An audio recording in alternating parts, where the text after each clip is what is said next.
Who and whom. The use of who and whom in a subordinate clause depends upon the way in which the pronoun functions in the clause. Who as nominative case. In this sentence, who is used as a subject, subject to the verb works. In the following sentence, who functions as a predicate nominative. Notice the linking verb at the end of the sentence. The word who renames or identifies the subject, he, the subject of the verb is.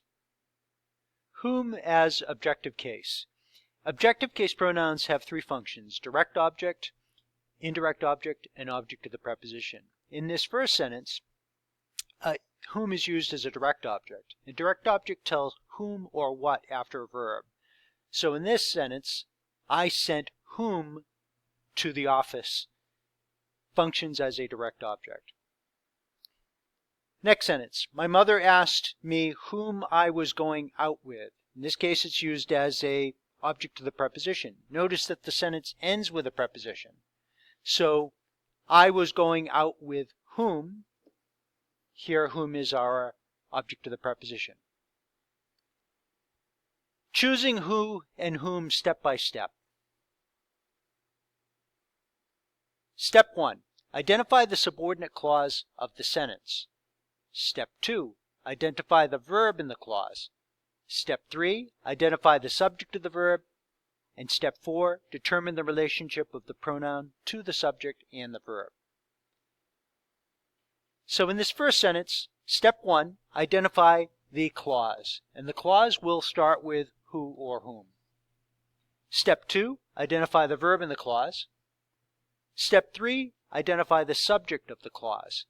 In this sentence, the pronoun choice who or whom comes directly before got, so you're looking at the pronoun choice as a subject, and nominative case pronouns function as subjects, therefore we have to choose who.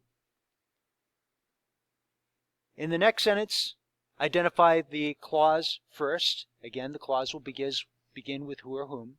Notice that the clause has a linking verb. So step 2, identify the verb in the clause. Step 3, identify the subject of the clause. She is the subject. But the linking verb changes everything, because predicate nominatives come after linking verbs and rename or identify the subject. So we need to choose the pronoun who or whom, which would be a predicate nominative. Who is nominative case. Last sentence, I saw Sabrina, who or whom I know from school. Step 1, identify the clause. Step 2, identify the verb in the clause. Step 3, identify the subject. This verb has a subject right before the verb. So our pronoun choice of who or whom has to be an objective case pronoun. Whom is the objective case pronoun. The word whom is used as a direct object because it tells whom I know after the verb.